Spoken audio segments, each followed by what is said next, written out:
Okay, ladies and gentlemen, welcome to the Sex Sells podcast. This is a very special episode for us. This is a milestone. This is the episode where we have our first guest.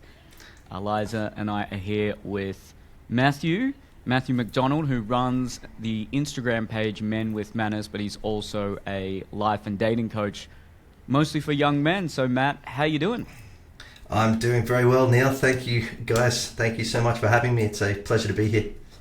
We are very excited to have you. This is also our first time having a guest, so excuse us if we're a bit nervous or we ask some awkward questions. But I suppose just to start things off, how about you give the viewers and listeners a introduction and a rundown of who you are, what you do, and what your background is.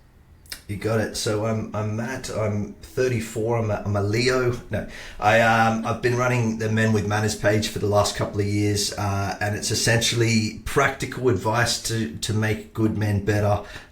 So it's trying to find some middle ground between some of the hyper masculine content and I guess whatever exists down the other end of the spectrum, just middle ground content for, as you mentioned, like mostly helping young men, mostly guys between the ages sort of 25 to 45. I had a quick look at my Instagram metrics today, and it's predominantly around life, mindset, confidence, and dating. Awesome. And what made you do that? How did you decide to get into something like that? Yeah, so I've since I was a young lad, a lot of mates have appreciated advice I've offered around dating and I guess life stuff. And during COVID, like a lot of people, I realized there was more to life. Getting back that couple of hours of commuting every day, I guess, gave me time to reflect on stuff. I was tossing around a few ideas. I had the brilliant idea of selling t-shirts online and quickly realized I wasn't the first guy to come up with that idea. So I figured I'd start off by creating, I guess, doing some marketing, so to speak, like creating content and building an audience, and then deciding later on what to do with it. And I never wanted to be a life coach. Like the idea of that just sounded a bit embarrassing to me, but thanks to enough demand for it, I eventually got convinced, and then I've built courses and written a couple of ebooks since, and it's all grown from there. That's incredible. Well, congratulations, and thank you. Thanks again for coming on the podcast. Eliza, do you... Wait, I'm dying to know, what were you doing before you got into this? Before you became a life coach? Good point, actually. Yeah, so I was in recruitment for a number of years, and then in software sales for the last few prior to Men with Manners, and there was about an 18-month crossover window where I was still in my software sales job. Once I guess I got my money right and was making enough out of this, I made the transition. But no sort of official qualifications in therapy or anything. Just like a lot of people, using an Instagram page as my credibility, and welcome that's to the how club. It's transitioned. Yeah, exactly. We're both men with no qualifications talking. What was the thing I said on the Neil and Jordan podcast? Two guys talking like experts on subjects they're not experts on. So yeah. Well said. That's exactly how I feel every day.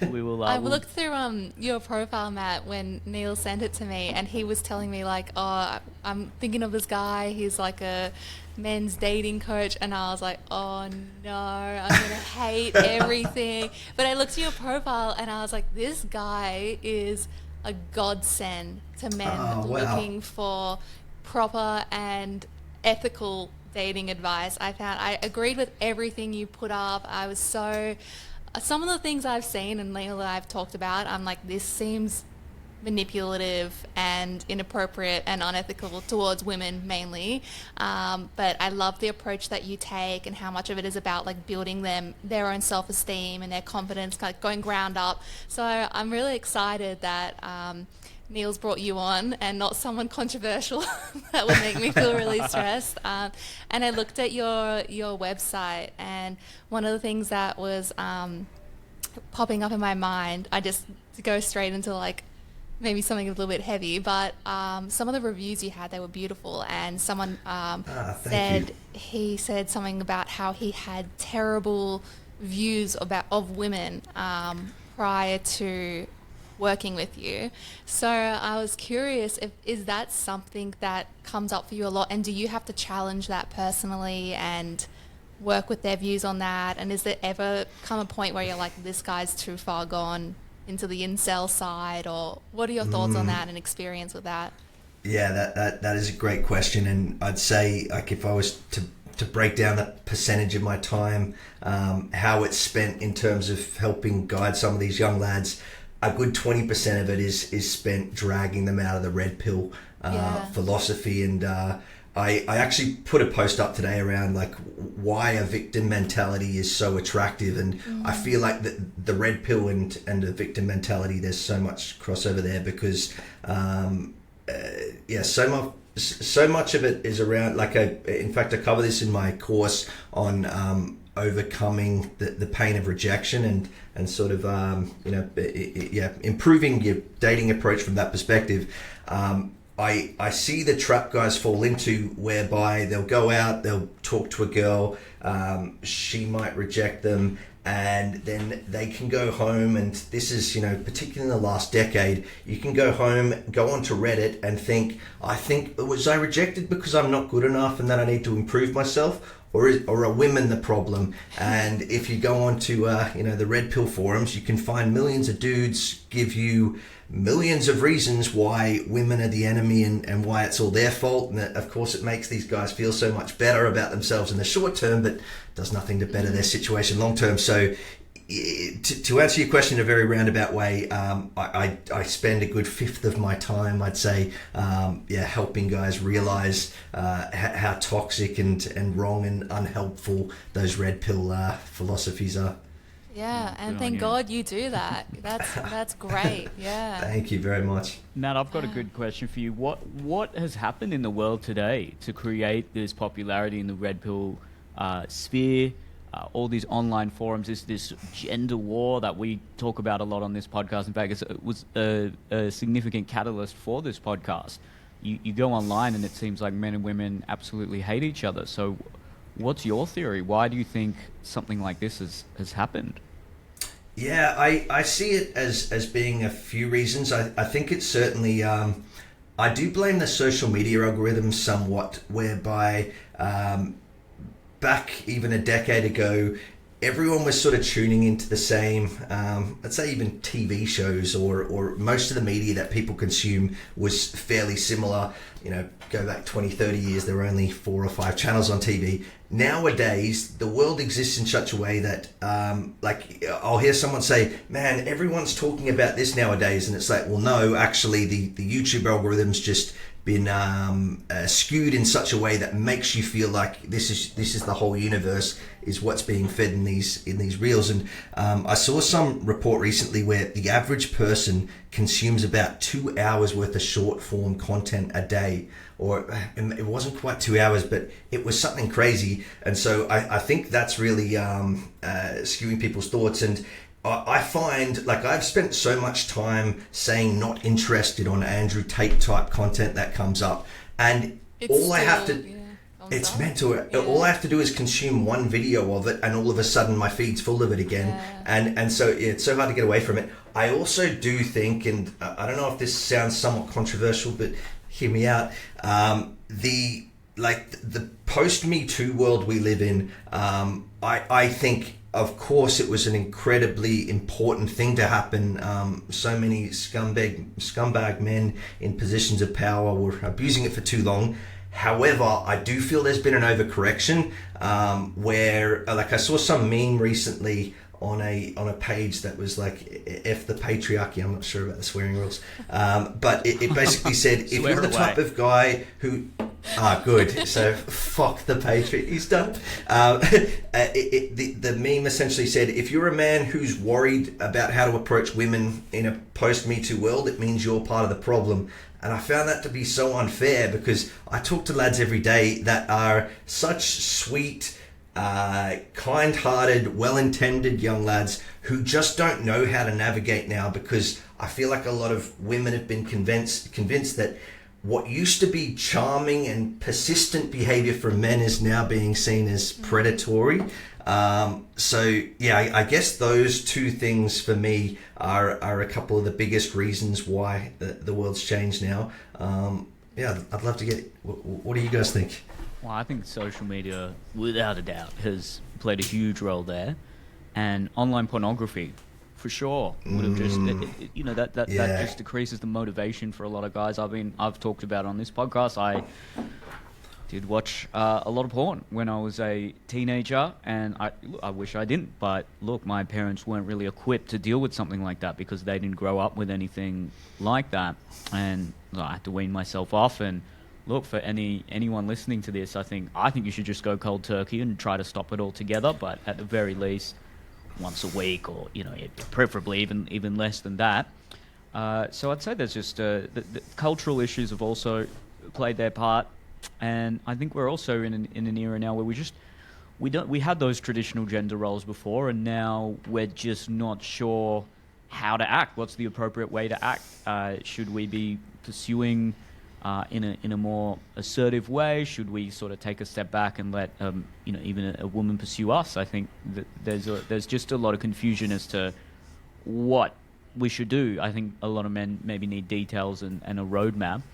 And I know when I was a young guy, I didn't really get that, and I was definitely immersed in some of that content when I was sort of 19, 20, and it eventually I sort of got out of it, but it is very seductive, as you say, and it's they did a study on incels recently, and the one thing that someone in that mindset cannot tolerate is being told that their suffering isn't real, that that if they feel like their experiences are being invalidated, that just makes them move further into that world and that mindset. And yeah, we've got a lot of work to do as a culture to just change things and make it positive for everyone.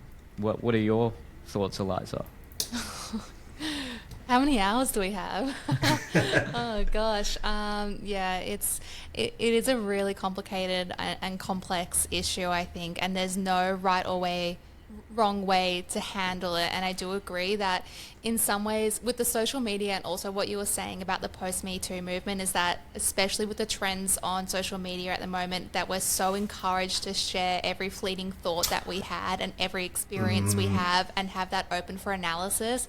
So I do find that even when women will talk about an experience that they may have had, and one person might perceive it as a man approaching them and being forward and charming, and another will say that's predatory behavior in which he's encroaching on your boundaries and your personal space in order to try and manipulate you. And yet people are getting like gaslit in their own comments, being like, wait, is that what happened to me? Which is kind of like how much we influence each other, and then it's like becomes this echo chamber. So it is a kind of scary place to be, but also obviously amazing. I mean, look what's happened with your social media's taken off, and you've got a business out of it, and Neil obviously. Yeah. So that there's pros and cons. And I was posting today, I can't remember what, I posted a question on my Instagram saying like, what's something that you struggle with in terms of relationship and dating?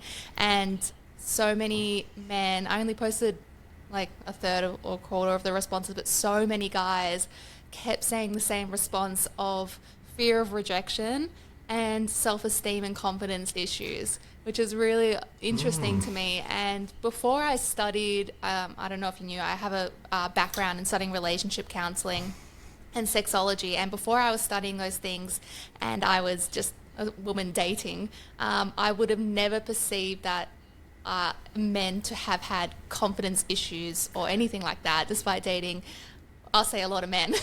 But now, since studying that and since doing this and how many guys reach out to us, it's crazy how much of that a common theme this is. So do you find that when you talk to clients and they reach out to you, that they're saying, like, what's the most common underlying theme of what they need help with?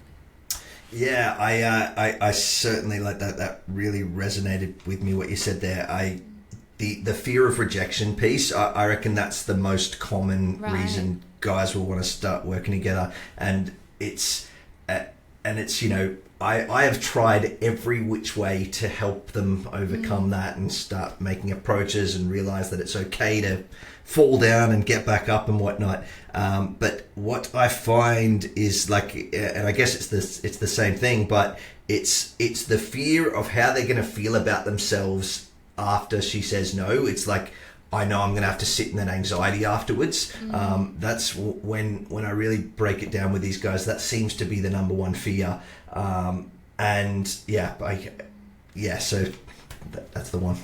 Yeah, it's amazing what we will do to try avoid those feelings of discomfort and how much we can put things on hold in our life, and even for 30, 40, 50 years being like, I'm going to self-sabotage or deny myself a relationship or approaching whatever because I don't want to feel that stress, that anxiety, the shame, the guilt, or anything like that just from getting rejected. And the reality is, obviously, we talk about this a lot, especially with online dating. There's a big difference between women and men and their experiences in online dating and rejection, which I definitely empathize with men and their experience with that, because I know that constantly every time we talk about online dating, they're like, yeah, I get rejected 30 times a day. Or maybe 30 times a year by every match, because I only get 30 in the whole year, whereas women might get 30 a day or whatever matches, depending on who you are, but it's much easier. So do you also like navigate with online dating, or what's your views on that? Or you're like, get in the bar, what's your go-to? I do push for face-to-face approaches, just because you know, if we look back only a few years ago, men might face rejection a couple of times a week, let's say, but yeah, online dating, it is just mental to think that it's not like we've evolved to a point where our resilience is built up and we can handle being told no 50 times a day, but that is the position 99% of guys are in online dating. And I can certainly say this as well, like I always use an example of, I've got this really handsome mate who's and I always use him as the example when I'm talking to clients, like, dude, I promise you that guy has been told no thousands of times. Like, it's funny how guys have this idea that if you're good looking, you're just out there and you're just killing it every day. It's just like, I think it's more a case that you don't mind being told no as much because you're not waiting as long between meals. I don't know if that sounds crass, but you get the point. True. But yeah, it's I do push for the face-to-face approaches, but I don't say get rid of online dating, but I do try to get these guys into a mental place where being told no doesn't hurt as much, and thus they can continue their online dating journey. That's great. I think that's something when I was young, it was really hard to overcome that, the fear of rejection, because at the same time, you don't want to make someone feel uncomfortable as well. The last thing you want to do is come across as creepy, but in many situations, especially if you're at a bar, you almost have to risk being creepy as long as your intentions are good. And it absolutely goes without saying, if that rejection happens, you take it and walk away. But sometimes someone is going to give you a disgusted look or sort of dismiss you in quite a rude way. And of course, I'm sure that person has their reasons for that. And there's a completely different experience that women have that we try to talk about as well here. But there's this culture on social media now where anyone articulating their experience or a group talking about their experience is often perceived as a dismissal of another group's experience. So if, say, let's take the gender thing out of it, if people of color or a certain group will say, hey, this is our experience, a lot of maybe other groups will say, oh, well, we also endure hard things. And it seems like we can't just sit and listen to the other group without personalizing it or getting into a competition about either who has it worse or how hard someone had it. Do you think there is a victim culture, like with your last post? Do you think social media is maybe exacerbating that to an unhealthy degree, or is it just people now have access to articulate those experiences, so it's more reflective of reality? Yeah, that's a great question, and it's funny how often, like, if I look at all the comments that disagree with me, and sometimes it's "fuck you, you piece of shit," and sometimes it's "here's why I disagree with you," and they're, you know, quite thoughtful and respectful about it. But if I look at the number one reason people disagree, it always comes from a place of like, women started it, or, well, why aren't you saying that women are at fault? Why is the focus always on us? And I always tell these guys, like, I'm not in the business of making you feel better. I'm in the business of making you better. And that's why. Thank you. And me too. That's why I guess I thanked you then. I was so impressed by myself. No, yeah, it's just funny how often they quickly want to divert to, you know, why can't we blame women here? And it's just like, and I do often tell them as well, I'm like, look, you know, this girl ghosted you, or whatever it was, whatever negative behavior was displayed by her. I'm like, of course that was the wrong thing she did there, but there's what good does it do us to dwell on that? Do you want me to tell you that you were right? Okay, you were right. Now can we work on making you better? If you don't mind, Neil, I'd love to ask, because you mentioned the rejection piece, and when you were younger, does being well known now, does that make it harder? Because if your behavior is misconstrued as negative or wrong, there could be more repercussions for it because you're well known, or does it? I guess in some ways it might make it a little bit easier as well, because it must help with social currency a little bit. What's that look like for you? Well, I'm not sure your relationship status, by the way. I've been happily taken for now over 2 years, so I'm not trying to approach anyone at the moment. But, well, both of the elements you said are correct. So when you become known, it helps your social status. You are more likely to get attention from the opposite sex, and, well, part of me was very grateful for that. But there was a small part of me that thought, well, I'm the same guy, and now suddenly you're interested in me. So it was a little bit of that inkling of resentment, but I eventually sort of, you know, I moved on from that. But you're completely correct as well in saying that. There were times where you're almost paranoid if you try to approach someone or message someone, and I just got to a point where I thought, well, look, I just got to do what I would normally do if I wasn't well known. And, you know, I'm sure there's a lot of cringy messages out there, and people have stories of me asking them for a drink and you know, them saying no. But look, that's just something you got to cop if you're a bit well known. And I think the positives still ultimately outweigh the negatives. Yeah, interesting. I remember once, Neil, when we were talking about how to start a conversation on Tinder or pick up Tinder lines, and Neil, you just had the most outrageous one. I can't remember what it was, but I remember cringing, and I was like, I think it's just because you're famous. People just go along Probably, with it. You can get away with so much more when they know you. But yeah, definite pros and cons. And I remember another time you were talking about someone very vaguely, a girl you dated, and then her friend was commenting. I remember it was a Russian girl, and then her friend started commenting on the story of it in the YouTube comments. Oh, it was so funny. Well, that one was worth, because that was a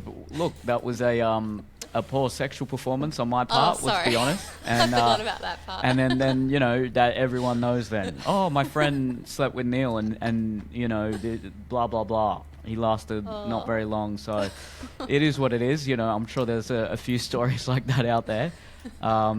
We've all been there, but mine might be a bit more out there. But again, I'd still say the positives outweigh the negatives, because you know, I probably wouldn't have been going on that date if it wasn't for them. But wait, how did you meet Andrea? Did you meet her on Tinder? We did. Yeah, we met on Tinder. So yeah. Did she reference immediately that she knew? Not immediately, but pretty soon in the conversation that she had just come to a show recently, and then I actually remembered her from that show. So it was so pretty cute. cute. But That is cute. what do you think then? I'd be interested on both of your opinions on this, because maybe some of those guys in that in potentially incel mindset would be thinking, well, this just what Neil's saying is just proving our point. Like if you're famous or if you have a certain look, you get a lot more interest. And now I'd first say, well, look, that's also the same with women. Like not every woman gets the same amount of attention from men. But do you think, because there's a lot of things on social media now that are all about, you should love yourself, find value in yourself and not from external sources, whether people want to date you or want to sleep with you. And I completely agree with that, and that's something that's helped me a lot. But is there still an almost an inequality there, where some people are born with just maybe some more natural confidence, or might be born just naturally quite good looking, both males and females, and then in this era where we put so much emphasis on a romantic relationship, it is maybe easier to acquire for some people. Is there a way to validate that without making people get into a victim mindset? And I think this goes for both men and women. What do you guys think? Matt? Yeah, happy to kick it off. So for me, and it reminds me, I remember when I started Men with Manners, and it took me a long time to show my face. I'm like a pretty private person, I guess. But I remember when I did start showing my face, I remember saying to my wife, this is one of the few times I'm happy that I'm not a drop dead gorgeous dude. I'm very happy with my looks. It's not what I'm saying. I'm not saying I'm not attractive, but the point I'm making is I'm glad I'm not in the fact that it'd be any advice I'd share. It's kind of like, yeah, cool dude. You're just a really good looking dude. So whatever you think or say or do is just going to work well with women anyway. When guys talk to me about ask the question of would it be a lot easier if I was really good looking, or it's just tall good looking dudes who do well with women, it's not fair or whatever. I always come back to the fact that confidence really is the most attractive quality, and it sounds so cliche, and of course there is correlation between being better looking or more talented or more socially intelligent perhaps, and being more confident. But it is some of the dudes that I've known over the years who do the best with women aren't the best looking guys. They're just so willing to be told no, and they're just so sure of themselves. And I've got a couple of really handsome mates who truly struggle with girls, and also great examples of why it's not just a case of if you're good looking, it's easy for you out there. And it actually makes me feel sorry for really good looking dudes sometimes who it's assumed that life is just easy for them and whatever. It's like if they don't believe it in themselves, there's the dysmorphia that happens, and what we see on the surface isn't what people necessarily feel about themselves. So yeah, a few tangents there, but I hope I answered the question. Confidence is what I always push forward as the most important thing, and that's what I help guys build, because it really is the sexiest quality. I love that. I like that answer. Eliza, how about maybe from the same question, but also maybe from the perspective of women? I'm sure there'd also be forums, and I've seen a few things on social media where there'd be women who may not, may not fit the traditional attractive look, saying, well, look, it's I never get approached, I feel like I'm never going to find a partner. What's your take on that? Do you see it as different to what Matt was talking about with guys? Yeah, kind of yes and no. I do see it not as frequently as men that message in compared to women, but I think I spoke about this, but I did have one woman recently message, and she said she's not super feminine presenting. She works on a farm, and her mates, or she lives on a farm, sorry, and her mates around her, all guys, are single, and they talk about not being able to find a woman, and she's like, Hello, I'm here. And thankfully now she has a partner, but she did talk about how she really resonated with when I was talking on a podcast once about how it's really difficult if you're not regardless of your looks, if you're not feminine, it adds a whole other level of complications with men finding you attractive in their experience. So I do like really empathize with that lived experience of women as well. And it's not such I wouldn't know if it would be appropriate to say, well, confidence is as equally sexy to men as it is to women in heterosexual relationships, because I agree with you, Matt, in what you were saying. And I had a friend, and he wasn't a very, I'll just be frank, he wasn't a very physically attractive guy. He had Tinder, and the whole time he had it, he swiped on yes on every single one. He did not get one match. But my God, did this guy have the most smoking hot girlfriends, because he was the fucking funniest, most charming guy. He was just, every girl he dated was out of this world, 10 out of 10 hot, because he was so good and he was so confident and he was so, yeah, just hilarious. So I just thought it was so funny, because then when they break up, you go on Tinder and no one. And they were basing that off his looks. So to your credit, like what you're saying, so accurate. But with women, it's not so, I feel like there's so much more variety. I mean, obviously there's variety in both sense, but men don't always look to, find attractiveness in that confidence, outspoken. In fact, sometimes they want the opposite. Sometimes they want a woman that's petite and polite and gentle and kind and serving. So it's really hard in that aspect to be like, well, you can't give, I guess, direction or inspiration on how to be. And there may be some differences in gender there. So in that case, and it really does come down to be yourself, because I'm the biggest believer that who you are is somebody's type. No matter how weird it is, no matter what's going on, no matter what you're into, that's somebody's type. And I saw someone post on Reddit the other day, and it was a woman made a post, and it was on the Ask Reddit After Dark, and she made a post saying, men, have you ever been like really turned off by a woman when you see her naked? And clearly this is a woman that was insecure and trying to like validate or confirm that men will get turned off if they were to see her naked or whatever. And 99% of the guys were like, no, I'm just happy to see boobs or whatever. And she commented saying, I have really hairy nipples and this is an insecurity of mine. And anyway, like 40 guys, because this is such a viral thing, like 40 guys commented beneath being like, I'm so into that. I love that weird shit. Like, not saying it's weird. This is just me quoting comments. And it's just, proof is in the pudding. Anything it is, someone's type. That is so true. And if you scroll through, I've only for research purposes, obviously, I've looked this up on Reddit before. There are the amount of different niches there are for research purposes.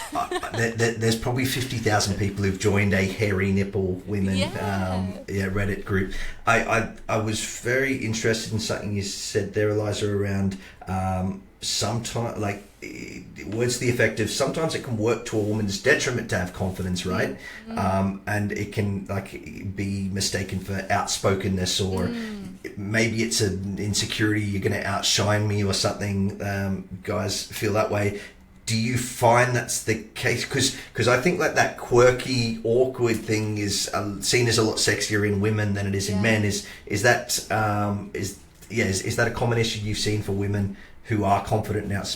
I would definitely say that a lot of the women I know and have worked with that are confident have experienced men where they assume that the man is intimidated, but it's very unlikely a man has actually communicated, I'm intimidated. So that's just their assumption. But in my personal experience, I've had men say, I don't like when I feel like you know more about a topic than me. I don't like when you talk about what you study, because it makes me feel like you're going to know more about me than this. I don't like that you earn more money than me. I don't like that you're really confident. It means that you're going to go out and talk to anyone and strangers and all those things. And I'm like, gosh, please pipe down. So I definitely do think that it can be an experience, but obviously that can go both ways, with insecurities and jealousy, etc. But yeah, I wouldn't say it. For me personally, it's being confident has probably worked a lot more in my favor than not. But that being said, like my type of guy has always been the shy and awkward type of guy, in which case I do genuinely have found that I would lead the conversation, lead the dates, organize those things. So, and I know that that's actually quite probably more uncommon. But yeah, I think there's obviously pros and cons, and I hate to say, like, your personality trait has pros and cons, but it's just the reality of when it comes to meeting someone and dating someone, there's going to be things that work for you and work against you, and it's not always about changing yourself or changing that, but it's about, okay, well, how can I attract the person that's going to fit really well in with my personality, and we're going to work really well together, rather than how can I amend every aspect of my personality. Obviously, when someone reaches out saying, I struggle with ABC and I want to amend this and I want to change this, or I want to develop my self-esteem and develop my confidence or my skills in this, it's different. But when someone's like, I'm happy the way I am, but I can't find someone, then it's about, well, let's find someone that's going to be suited to you rather than changing you. Yes, definitely. Yeah, and it's that I find that to be so challenging. It's finding the middle ground between, because like there are just certain traits that exist in people that do need to be amended somewhat if they want it. And like I always talk about the distinction between just be yourself and be authentic, and a lot of people think it's the same thing. Just be yourself is be true to your thoughts, beliefs, feelings, and whatnot. Be authentic is the same thing, plus with some social awareness, or while considering the other person's like ensuring their comfort as well in social settings. And that's why I always try to push guys more to that authenticity piece, where and I guess it's becoming the best version of themselves, not becoming someone that they think will appeal to a wider audience. Yeah, because as you mentioned, there is someone for everyone, and a far more fulfilling and successful relationship is made of two people who've found the best versions of themselves, as opposed to putting on the personas. So true. On that, actually, I had a question that I was tossing up if I should ask you or not, but I'm going to ask anyway. So I was on Reddit today. I'm always on Reddit, also for research purposes. But I came across one, and it was, I think it was just Ask Reddit, that subreddit, and someone posted saying, like, what do men do that is truly unsexy? And the top comment that had 25,000 upvotes was men that are balding and then comb over their hair to cover the balding. And I thought, knowing that I'm going to see you tonight, like, do you see people face to face? And is that something that you would point out to them? Or would you be like, let's work on those non-physical attributes? Or if you knew someone dressed unwell, or you knew that would be an unattractive quality, would you, how do you approach that? Or would you approach that? Yeah, so I agree, first of all. It is pretty unsexy, the comb over look. But I always tell guys that the difference between confidence in your hair is a few $1,000s and a trip to Turkey these days, which is good. But something I've when there is things like that, and the guys, like, I will be proactive sometimes if there's something glaringly obvious to me that I think they could work on physically. But the way I'll normally phrase it is, a lot of guys like get a haircut that they think will look good, as opposed to the one that best suits the shape of their face. And like, and you, as men, when we're, a lot of us, it's almost seen as unmanly to care about or have knowledge in this space. So it's not your fault, bro. And I will take them through a checklist of things that but yeah, I certainly don't position myself as a fashionista or as someone who gives that advice, but I do try to help them find, the nice black t-shirt, tapered navy jeans, brown boot look. Like, let's go for just the most generic, something that won't, if that's something you don't care about, the way you look and everything, let's at least get you to back to zero at least. You have to be out there and crazy. But yeah, I usually phrase it as like, it's not an area a lot of guys have knowledge in, but if you do want to open yourself to a wider audience, let's at least get you to a baseline for some of this stuff. Yeah, I love It's, that approach. Nice and gentle. Exactly. Gentle but Always firm. gentle. Yeah. Exactly. You have to. I think today that's something that men should be better at. A lot of guys will just not care about their sense of fashion at all, and then you've got the stereotype, the neck beard, which to me, I've always found kind of frustrating because it's so easy to shave your neck beard. It's you go to the pharmacy, you get a little bit of shaving cream, and you shave it. It's not. It's so accessible, and I think look, there are complex issues that both genders are currently dealing with in this world, but there are also a lot of things where men do have a low bar and they could be better. And I certainly think fashion and grooming and hygiene is one of them, because it's, as you say, some people will see it as a feminine or even a gay thing to do, but if you then go to some of arguably the most masculine guys in the army or something, they are usually very organized in that regard. They're quite well groomed. They might not be the most colorful and creative, but they've got to make their bed and they've got to have their uniform correct. So it's almost either super feminine or super masculine to care about your appearance and what you're wearing. So isn't that funny? Yeah, that's so true. Yeah. The more you know. Do you ever go to your wife for like a woman's perspective on something that you might not be super well versed in, or that just comes up randomly and you're like, oh, I want a second opinion on this? I don't think there's ever been anything that I didn't know. No, I'm joking. I'm definitely joking. I often go to my wife as a sounding board for this sort of stuff, and her friends. I annoy the shit out of them, but I find that to be very important. Just creating as much objectivity as I can and ensuring I've got as much sample data as I can work with. So yes, I often do. Oh, that's amazing. What does she think about your change in life direction over the last few years? Yeah, she's really liked it and been an awesome supporter of it.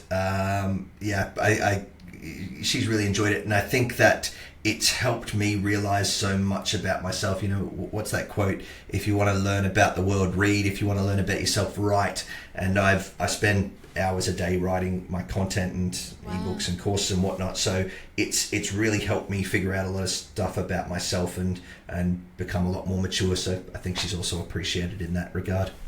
Aww. It's fantastic.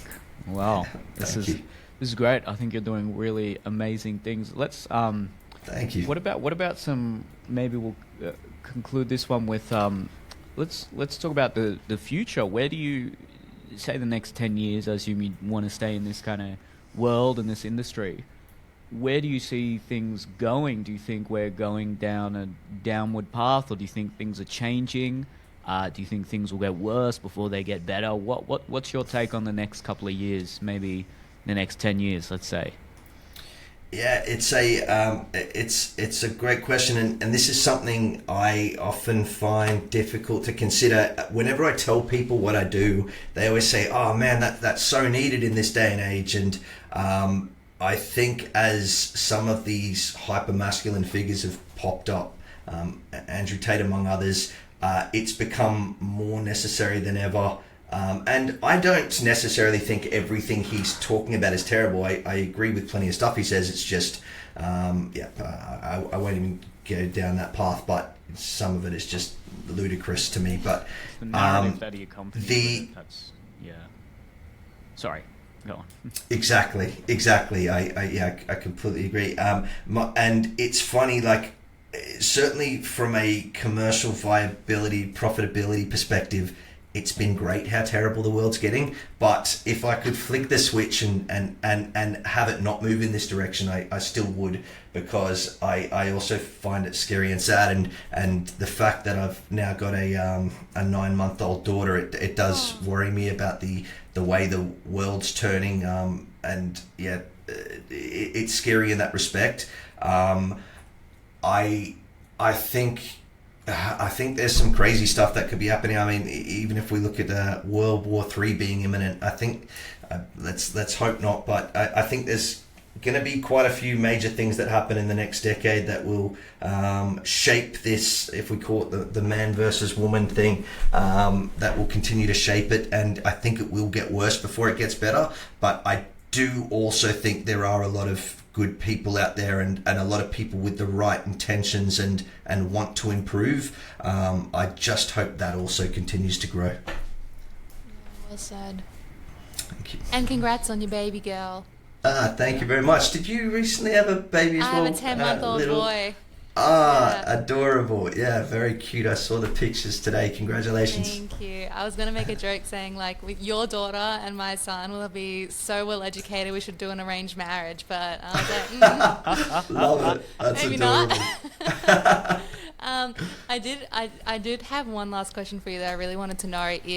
Do you have your clients, I'm assuming that majority of them, like you spoke about, had the rejection fear and wanting to build self-esteem and confidence. Do you ever have that hyper-masculine stereotype seeking support or coming to you for your service? Have you ever had that personality type? Could I jump? I have to...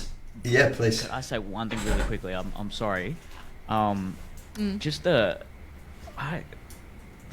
phrase hyper masculine. Do you think those guys actually are? You know what? You answer that question. Sorry, I'll cover that afterwards. Yeah. I'm curious. I certainly think it's hyper masculine on the surface. There's almost never true masculinity behind it. As far as it's like it is always the angriest, rudest, most insecure dudes who paint themselves as hyper masculine anyway, as far as I'm concerned. But I have to say, no, I've never had a lad who was just I keep using the name Andrew Tate, but an Andrew Tate incarnate has never approached me. And the first time I ever put a piece of content out, it was women don't like bad boys, or women don't like arseholes, women like good men, or something like that. There was a post that I put on Reddit and it got 4,000 or 5,000 upvotes, and that's what sort of kicked all this off. And I remember a comment, it was about 3 years ago, and it stuck with me to this day. It was, what a great post. It's a shame that the men who need it will never read it. I thought that, I found that to be mind-blowing. It's like, wow, they and of the roughly 100k followers I've got, very few have ever been the hyper masculine dudes, and if they are, they don't stick around for long. Yeah, wow. Any challenge to the ego, right? Yeah, exactly. Oh gosh. Yeah, that's so interesting. It's Sorry, very hard to reach. It becomes like a cult, and it's not even. I saw something on social media a while ago where someone was saying, even someone like Tate wouldn't even be considered masculine in the 30s or something like that, because he's actually got almost metrosexual qualities, and he's a sort of playboy type of guy, and a lot of masculinity is also being able to contribute to your community, to your family. Where's his family? He doesn't have one, as far as I'm aware. But I mean, it's very subjective, obviously. It's funny how the world today will just say whatever they want is masculinity to fit a certain narrative. So there's some people that will say all masculinity is toxic, which I think seems quite extreme. And then there's some that will say, this is what a good masculinity is, talking about your feelings and being compassionate, which to me that's femininity. It doesn't mean it's a bad thing at all. I think men should have that, but I think we got to actually define, just as a culture, let's kind of define what masculinity is, and then that will help us move forward with helping young men as well. Do you think stoicism is one of the best examples of true masculinity? I think aspects of stoicism. I think that would be one part of a more complex array of values and virtues. But to be fair, I haven't read extensively upon stoicism. I remember reading, I think it was Seneca or I apologize if I'm ruining the name there, but his book really spoke to me a couple of years ago, and I thought that was, that I guess you could construe as traditional masculinity. So I think there's definitely aspects of stoicism that would be very helpful. Yeah, I agree. Wow. I don't know. I have kind of mixed feelings about. I feel like men. This is me about to stereotype men. I'm sorry, but I do feel like men love to categorize. And Neil, you said there needs to be a definition, and I feel like that would be appealing if there was a definition. But maybe it's one of those things that's best left undefined. And forever developing and changing, so that we don't have these hyper traditional views or the Andrew Tate views, and it's just something that is evolving. or there's some underlying themes of respect and kindness and contribution to family or community, and left at that. Maybe simpler is better. Yeah, that's a great point, and now that I think about it, I try to avoid the word masculine as long as I could on my page, but I realized it was good for the algorithm to throw it in there every now and then. But yeah, like my philosophy is very much just try and make the best decisions you can, like try and be the best person you can, and I've never really cared about being seen as feminine or masculine. I just want to be a good dude, I guess, and I hope other people strive for the same thing. Yeah. And thank God. I mean, clearly they are. You look at your page and you've got clients. What's the first step? Like, if someone was wanting to, as a client, get into your work, would you recommend their ebook? Would you recommend the course? What would your first go to, or is it specific to what they're looking to develop? Yeah, I guess there'd be some, I guess specific to what they're looking for. But if they're looking to start somewhere, I'd certainly recommend check out the page, and if some of the content resonates with you, do reach out, and I'd be more than happy to recommend the path I think that would be best to go down. I've got to get my blog back off the ground. That was probably the best spot for a wide range of advice. Practical advice for men, so that's up there as well. But yeah, I'd say check out the page if you like what you see, or if something in particular resonates with you and you want some more help with it, reach out and I can recommend further. Great. And do you ever have clients? Have you ever come across clients that are neurodivergent, on the spectrum, have mental health disorders, anything like that? Yes, certainly. I'm working with a few clients at the moment who are neurodivergent and on the autism spectrum. Yeah. A lot of guys with ADHD, and perhaps it's because I have it. I just so happen to attract that in others. But a number of them. I have had meetings with some lads where I'm too unfamiliar with their neurodivergence that I do have to politely say I don't know if I'm the best person to help. But yes, plenty of lads. Like ADHD, I find that to be one of the most common traits in men who need help with dating. Yeah, funny enough. I've found that as well, especially people that message me, and I'm really curious what your thoughts are. Like, what about ADHD? I understand the rejection dysphoria, but are there things outside of that you find is making it really difficult for men in particular with dating? Is it the lack of forgetting to reply? What is it? I my thought on it is that the way dating's become so transactional these days, and how impatient a lot of lads are with ADHD, and that fear of uncertainty, and as you mentioned, the rejection dysphoria, all of those things are so exacerbated because we live in such a transactional dating world now, where ghosting is kind of the new closure. These lads are kind of like, I have no idea what I've done wrong or what to do next, and then they're also scared that if they do sort of reach out and say, hey, what's happened here, that they're being predatorial as well. So they're just kind of stuck in that middle ground of they need closure. They need to close that chapter before they can move on. And because of that, that the frustration associated with that makes dating just such a difficult uphill battle for them. That's my theory, at least. Yeah, definitely. I mean, you said you had ADHD. Sorry, has that been a lived experience for you when you were dating and etc.? Yes, definitely, and it was something I'd never really considered until I heard so many stories from these guys who were like, I don't know what to do with this girl who's not responding, or this girl said this and I don't know what to make of it. I'm like, wow, I so understand you're wanting to be a gentleman and respectful, but you're also wanting to go, what the fuck is going on? Yeah. That's a difficult and common battle with it. But yes, it's certainly a lived experience.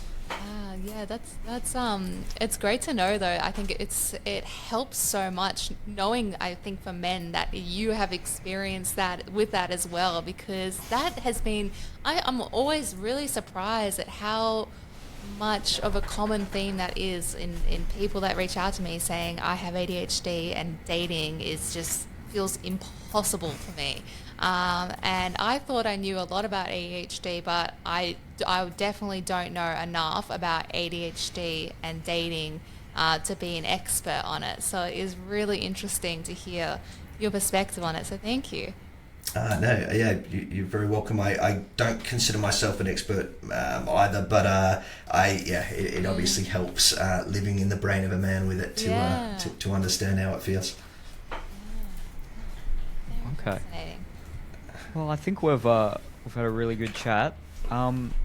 Any final words? And also, how about you just spell it? We'll obviously link your socials in the descriptions of this, but appreciate it. Tell everyone where they can follow you and where they can find you. Yeah, great. Yeah, first of all, guys, I really enjoyed the chat. Thank you so much for having me on. You can find me at men.with.manners on Instagram. I'm showing my age now. At Men With Manners, you'll find me. Otherwise, send me a message if you need help with anything, and I'll do my best to help. Great. Thank you so much. It was so nice to meet you. It was lovely to meet you. Chatting. Yeah, I enjoyed this a lot. Thanks for being our first guest. Thank you, guys. Yeah, it was very exciting. Thank you for having me. All right, ladies and gentlemen, make sure you go and follow Matt on Instagram and elsewhere. Thank you, everyone, for listening. As always, share the podcast if you liked it. Share it with someone who you think it may help. Follow us on Instagram, YouTube, etc. And we'll see you next time. See you next Bye, week. guys.